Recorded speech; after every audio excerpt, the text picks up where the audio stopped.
السلام علیکم دوستو، آج ہم دیکھنے والے ہیں جو کہ عرب میں 360 بت تھے حضور پاک صلی اللہ علیہ وآلہ وسلم کے دور میں، اور ان کے نام کیا تھے۔ ان میں جو بڑے بت تھے اور وہ جو مشہور، جن کو پورا عرب جن کی عبادت، جن کو پوجتا تھا، جن کا قرآن شریف میں ذکر ہے لات و منات کے نام سے، وہ لات و منات بت کیا تھے، کس کے تھے، کون تھے، اور کیا صدیوں کے بعد سلطان محمود غزنوی نے ہندوستان میں جو اٹیک کیا سومناتھ کے مندر کے اوپر، کیا وہ سومناتی مندر میں موجود وہ بت، وہ کس کا بت تھا؟ کیا وہ عرب سے آیا تھا یا کون سا وہ اتنا بڑا بت آخر کہاں سے آیا اور کس کا تھا؟ یہ ساری تفصیلات آج ہم بتوں کے بارے میں دیکھیں گے اور اس ویڈیو میں انفارمیشن حاصل کریں گے۔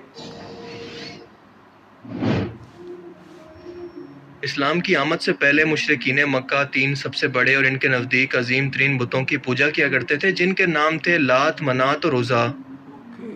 اسلامی تاریخ میں آپ نے اکثر یہ تین نام سنے ہوں گے، لیکن یقیناً ان کی اصل تاریخ کو آپ نہیں جانتے ہوں گے کہ عربوں کے اندر ان تین جادوگر بہنوں کی عبادت کب اور کیسے شروع ہوئی، اس شرک کی ابتدا کیسے ہوئی،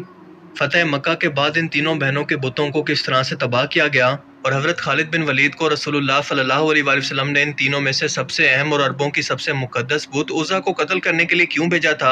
اور کیا سلطان محمود غزنوی، جنہوں نے ہندوستان پر سب سے زیادہ بار حملے کیے اور ہندوؤں کے سب سے مقدس سومناتھ بت کو توڑا، کیا یہ اصل میں اسی عزا کا بت تھا جو عرب سے ہندوستان کی سرزمین پر پہنچا تھا؟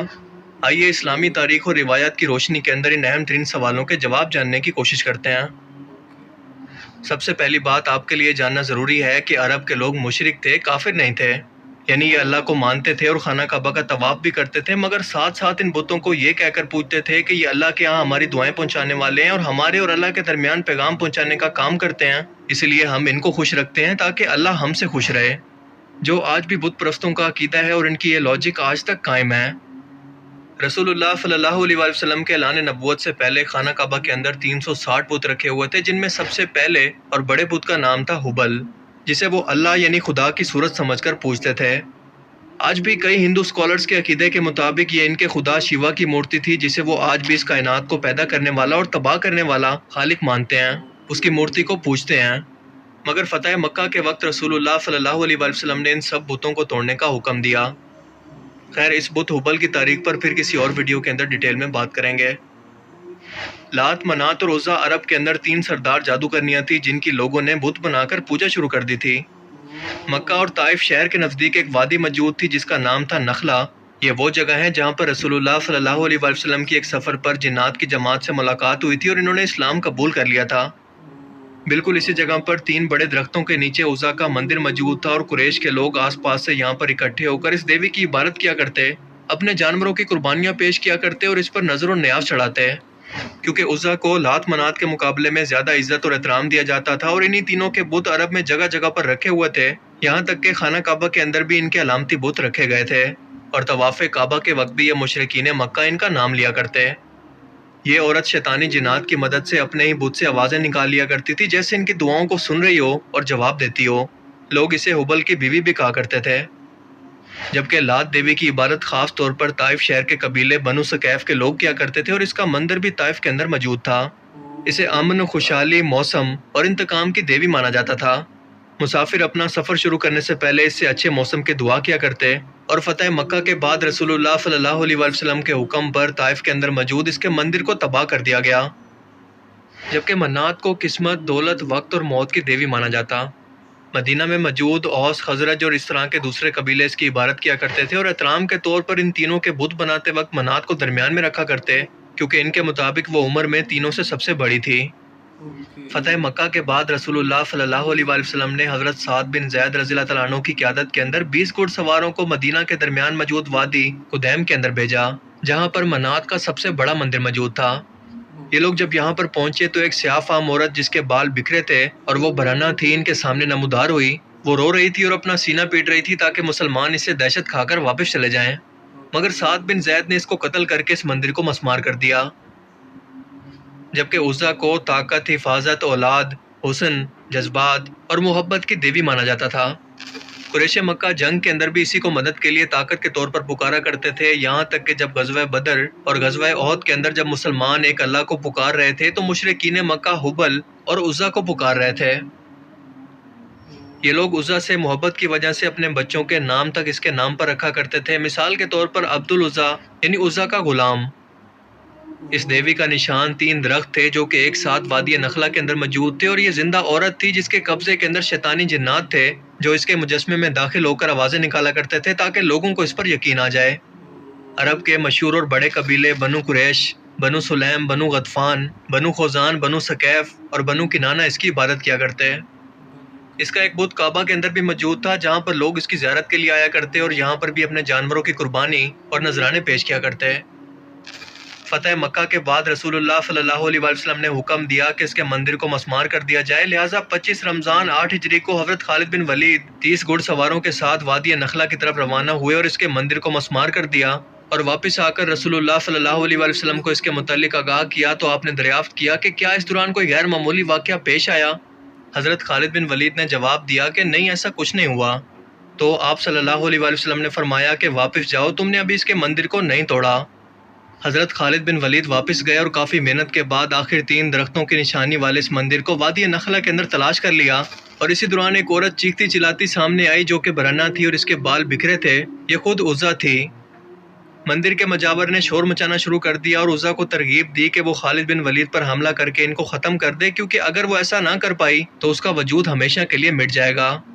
مگر خالد بن ولید رضی اللہ تعالیٰ عنہ نے تلوار سے ان دونوں کو جہنم واصل کر دیا اور واپس آ کر تمام واقعہ رسول اللہ صلی اللہ علیہ وسلم کو بیان کیا تو آپ نے فرمایا کہ ہاں، وہ عزا تھی جو جہنم واصل ہوئی، اور اب قیامت تک عرب سرزمین پر اس کی کبھی پوجا نہیں ہوگی۔ اور آپ کے فرمان کے مطابق بالکل ایسا ہی ہوا، کیونکہ عرب سرزمین سے ہمیشہ کے لیے اس کی عبادت کا سلسلہ ختم ہو گیا۔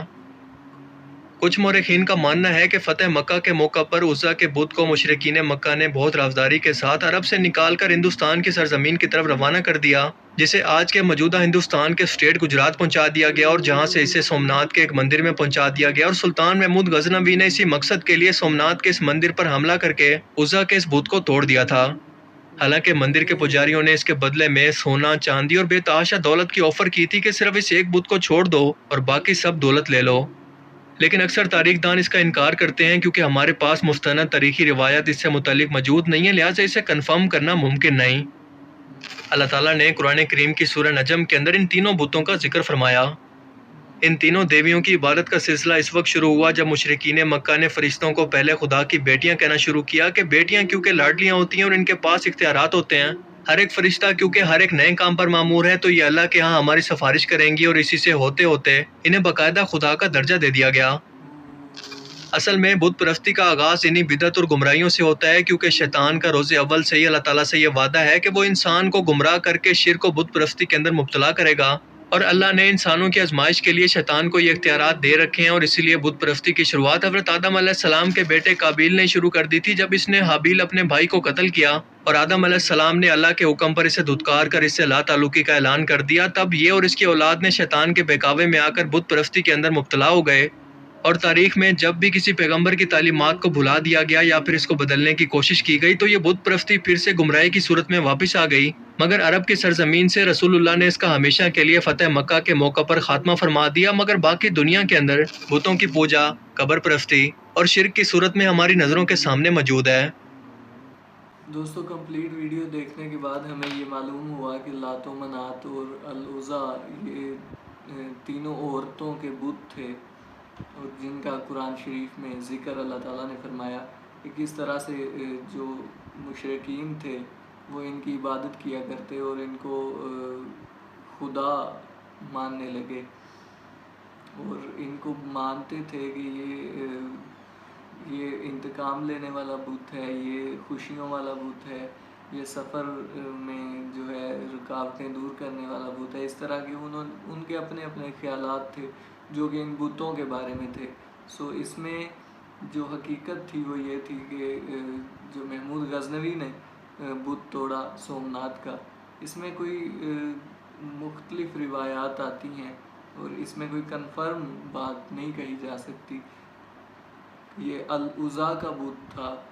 یا کہ کوئی اور بت تھا۔ ہو سکتا ہے کہ یہ اسی کا بت ہو، جس کے لیے پورے ہندوستان کے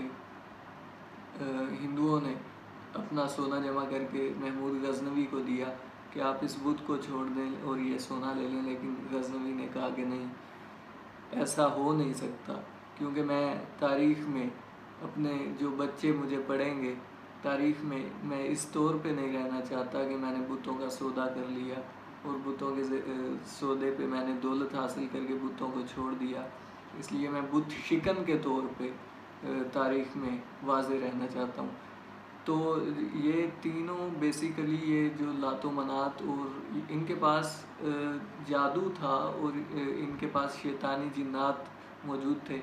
کس طرح سے حضرت خالد ابن ولید رضی اللہ تعالیٰ عنہ انہوں نے اس بت کو ختم کیا اور عزا کو قتل کیا، اور کس طرح سے سعد رضی اللہ تعالیٰ عنہ انہوں نے اس کا بت ختم کیا اور ایک عورت کو انہوں نے قتل کیا. سو حضور پاک صلی اللہ علیہ وآلہ وسلم کے حکم سے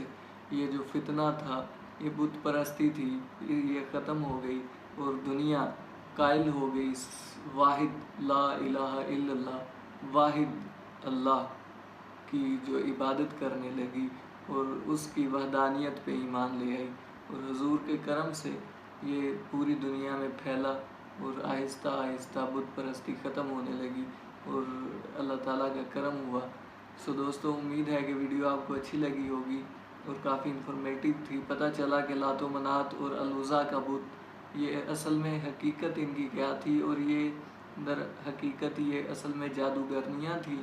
جو کہ لوگوں کو بھٹکا کر اپنے بتوں سے، مختلف شیطانوں سے آوازیں نکلوایا کرتی تھیں تاکہ جو لوگ ہیں یہ انسپائر ہو جائیں اور ماننے لگیں کہ وہی خدا ہے، نعوذ باللہ. سو دوستو، امید ہے ویڈیو آپ کو اچھی لگی ہوگی. ملتے ہیں نیکسٹ ویڈیو میں، تب تک کے لیے اللہ حافظ.